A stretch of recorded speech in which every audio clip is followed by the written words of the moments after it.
Come come கை நாட்டு. என்னங்க எஜமா திட்டுறீங்க? தூக்கி பாரு தூக்கு சட்டிய. அட அதான் நான் பார்த்தேன். தூக்கு சட்டிய தூக்கி பார்த்து மூப்பம் போடிடா. எதுல என்ன இருக்குதுன்னு கண்டு போடிடா. தூக்கு சட்டிய தூக்கி பார்த்து மூப்பம் போடிடா. எதுல என்ன இருக்குதுன்னு கண்டு போடிடா. பல வீட்டு சோத்து ருசி பார்த்து போட்டா கஷ்டமடா. ஒரு வீட்டில் இத்தனையும் கிடைக்கிறதும் கஷ்டமடா. யாரும் பார்க்காம தெரியாம திங்கோணும்.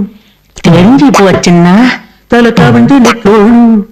கிடைச்சதெல்லாம் எடுத்து வையி, முடிஞ்சதுன்னா மிச்சம் வையி. தூக்கு சட்டிய தூக்கி பார்த்து மோப்பம் பிடிப்போம். எதுல என்ன இருக்கு